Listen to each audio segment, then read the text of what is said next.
This is the most pristine beach in the world. It's constantly moving, growing, evolving, changing. This place, it encourages you and rewards you to look deeper. The landscape is otherworldly. 275 square miles of sugar white sand. This sand is perfect. Beautiful. I mean, it's perfect. The park rangers we rode with into New Mexico's White Sands National Monument assured us this is no mirage, but a geological wonder, the largest gypsum sand field in the world. Sunglasses are a must on this beach without an ocean, although there's plenty of surfing here too. The environment is ever changing in the backdrop of these white dunes. Ranger Kelly Carroll says, don't be fooled. White Sands is more than a giant sandbox. This is a thriving ecosystem. There's over 50 endemic species that live in the dunes that have rapidly adapted themselves to live in the dune. This is an island. This is an island of life. That's because beneath the gypsum basin lies a high water table, a giant underground lake. We found water about a foot below the surface. This is old water. This is from 6,000 years old. 6,000. So in the heart of the desert, there's an amazing oasis. Herbert Hoover proclaimed White Sands a national monument in 1933.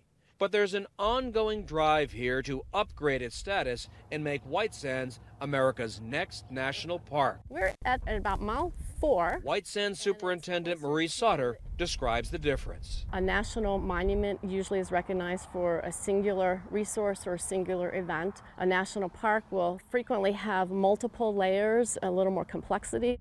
The national park designation also carries more prestige, which would bring more tourists, jobs, and revenue. In nearby Alamogordo, population 31,000, We're excited about it. we met G.B. Oliver, the president of the local Chamber of Commerce.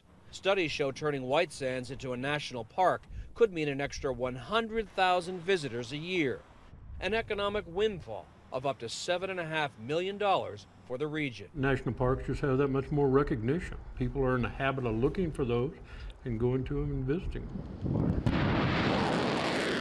One potential issue. The monument lies within the White Sands Missile Range, America's biggest military installation, where the first atomic bomb was detonated some 60 miles north of the monument.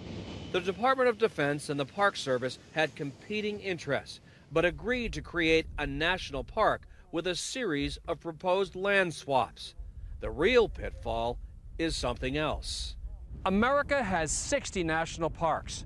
Almost half were once national monuments, just like White Sands. Creating a national park requires congressional approval. The challenge is that these days, Congress can agree on very little. New Mexico Senator Martin Heinrich introduced the bill to designate White Sands as a national park. They know when they go to a national park that they should expect something special. And I think White Sands meets the bill as well as anything I've ever seen. But Senator Heinrich also knows politics in Washington can feel like a clash of the Transformers.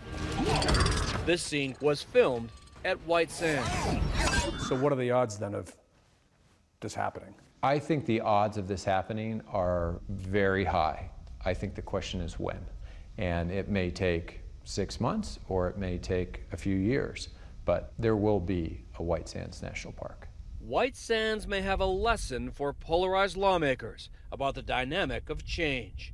One windstorm, one rainstorm, and every track here is erased for another day.